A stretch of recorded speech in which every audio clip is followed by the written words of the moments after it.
Bismillahirrahmanirrahim. Assalamualaikum warahmatullahi wabarakatuh. Alhamdulillahirrahmanirrahim. Wassalatu wassalamu ala asyrafil anbiya wal mursalin sayyidina Muhammadin wa ala alihi wa sahbihi ajma'in. Selamat datang dalam Enlighten Your Faith bersama saya James Graham Smith Rothschild. Kali ini saya ingin membahas satu ayat.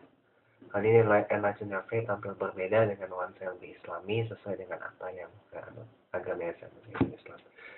Kali ini saya ingin membahas salah satu ayat dalam Al-Quran, yaitu dalam Al-Quran surah Ar-Ra'd ayat 28. Ala bizikrillahi tatma'innul qulub, yang artinya hanya dengan mengingat Allah hati itu menjadi tenang. Dan ayat yang sering kita baca dalam surah yaitu surah Al-Fatihah ayat keempat kalau menurut mazhab selain daripada mazhab Syafi'i, yaitu iyyaka na'budu. Ayat kelima kalau menurut mazhab Syafi'i, ya. Menurut mazhab bukan Syafi'i maksud saya, yaitu iyyaka na'budu wa iyyaka nasta'in. Hanya kepada Allah tempat kita meminta, memohon dan bergantung.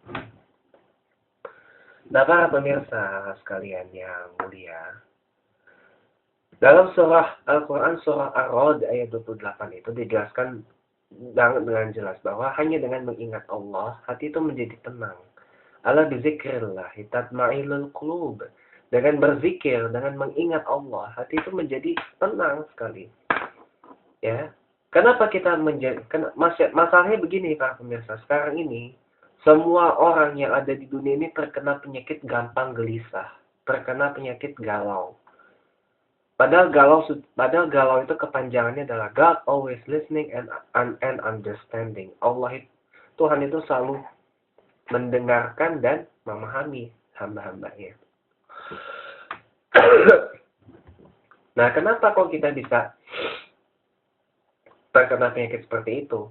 Karena kita pada esensinya kita berada jauh dari Allah. Kita tidak mengingat Allah. Kita seringkali memiliki waktu yang luang untuk mengingat kepada hal selain daripada Allah. Tapi waktu kita sempit sekali untuk mengingat Allah. Kenapa? Karena kita terlalu banyak disibukkan oleh perkara-perkara duniawi. Mungkin kita punya waktu luang untuk bekerja, untuk sekolah, untuk kuliah, untuk pacaran, untuk malam mingguan, untuk quality time bersama keluarga dan sebagainya. Tapi kita lupa bahwa sesungguhnya bahwa kita diwajibkan memiliki quality time dengan Allah Ta'ala. Nah, di mana pada saat quality time dengan Allah Ta'ala itu terjadi? Bisa pada saat kita sholat. Sholat itu adalah salah satu waktu di mana kita memiliki quality time dengan Allah Ta'ala. Tapi jangan disangka-sangka bahwa ternyata sholat ini pun, para pemirsa, banyak disalahgunakan. Orang seringkali saat di sholat tidak berzikir atau berdoa sejenak kepada Allah, malah langsung bubar. Kalau memang waktunya luang. Tapi kalau memang di waktunya sempit, semisal pemirsa berada di musola di tempat umum, taruhlah misalkan seperti di mall, ada lagi yang mau menggunakan, ya cukup berzikir dan doa sebentar saja, kemudian langsung keluar, tidak apa-apa memang. Tapi kalau waktunya luang, itu bisa jadi tidak baik. Ya, itu bisa jadi tidak baik. Berzikir kepada Allah, mengingat Allah, ya. Selain melafazkan subhanallah walhamdulillah wala ilaha illallah wallahu akbar sebanyak-banyaknya. Tapi pemirsa juga mengingat Allah, dapat berzikir, mengingat Allah dengan cara berbagai hal. Salah satunya adalah ashkur ni'matullah, mensyukuri nikmat Allah, nikmat sehat, nikmat iman, nikmat bisa beragama, nikmat bisa melihat, bisa mendengar, bisa berbicara, bisa berkomunikasi, bisa menggerakkan tangan dan kaki, bisa belajar, bisa punya keluarga, bisa bekerja, bisa bersekolah, bisa makan, bisa minum, bisa tidur dengan nyenyak, bisa berlari dengan kencang, dan banyak lagi nikmat-nikmat Allah, tapi kita tidak mensyukuri itu. Banyak terjadi seperti itu.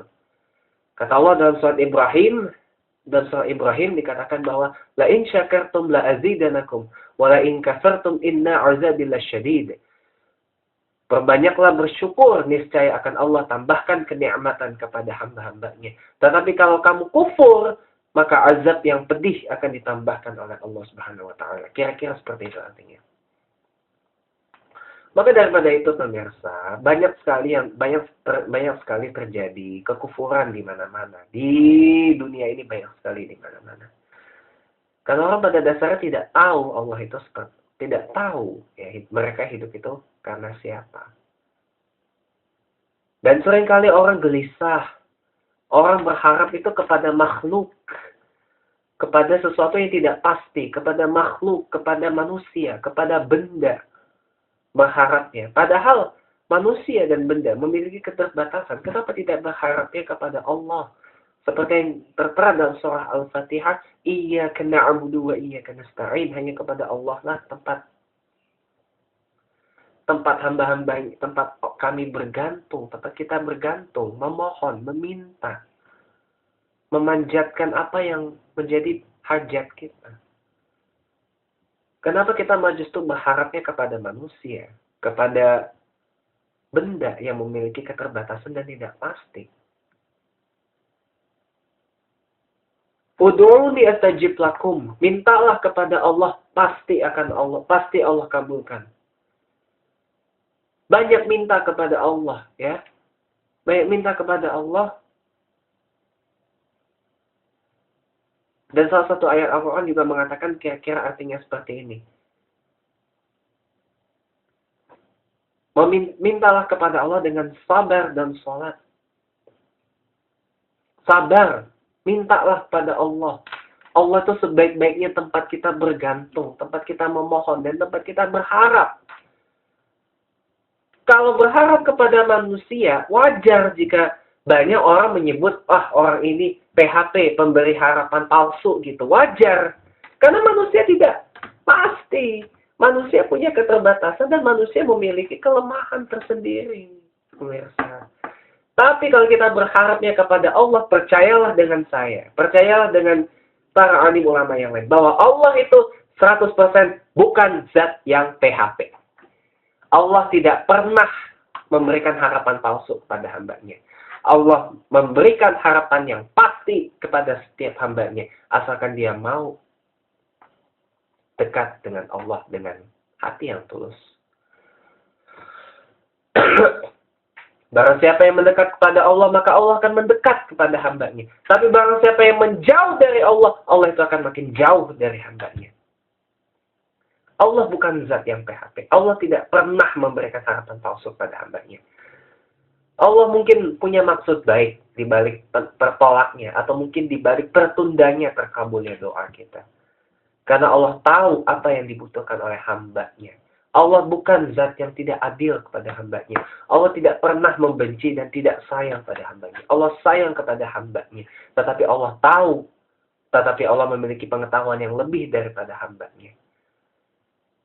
Maka daripada itu pemirsa, dimanapun Anda berada, yang menyaksikan video Enlighten Your Faith ini, mari perbaikilah iman kita, perbaikilah kedekatan kita kepada Allah Ta'ala.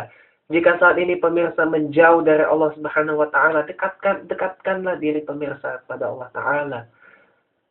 Perbanyak waktu untuk berzikir kepada Allah selain pemirsa melakukan pekerjaan atau aktivitas-aktivitas duniawi. Nabi Muhammad SAW pernah berkata, bekerjalah kamu seakan-akan kamu hidup 1000 tahun. Tetapi beribadahlah kamu dengan tulus, dengan khusyuk seakan-akan kamu akan mati besok. Maka daripada itu pemirsa, jangan mengingat selain kepada Allah. Kalau kita lagi galau, kalau kita lagi kesusahan, kalau kita lagi kemalangan, kalau kita mengalami kebingungan, atau kebahagiaan, atau keceriaan, maka ingatlah yang memberikan itu semua adalah Allah Ta'ala. Manusia hanya sebagai perantara. Dan sebaik-baiknya tempat untuk berharap, bergantung, dan memohon, itu hanyalah Allah Subhanahu Wa Ta'ala. Iyyaka na'budu wa iyyaka nasta'in. Hanya kepadamu ya Allah tempat kami ini bergantung, memohon, dan berharap.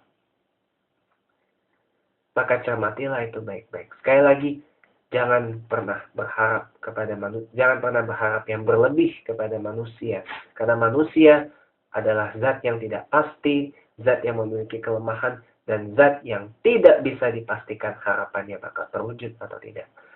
Sebaliknya, jika berharap kepada Allah Subhanahu wa Ta'ala, Allah itu zat yang memiliki kelebihan banyak sekali, dan Allah bukan pemberi harapan palsu, tetapi Allah memberi harapan yang pasti. Berharap kepada Allah, maka Allah pasti mewujudkan harapan kita menjadi kenyataan, asalkan kita mendekat kepada Allah Ta'ala. Allahu muwafiq, Allahu musta'an. Akhirul kalam. Wassalamualaikum warahmatullahi wabarakatuh.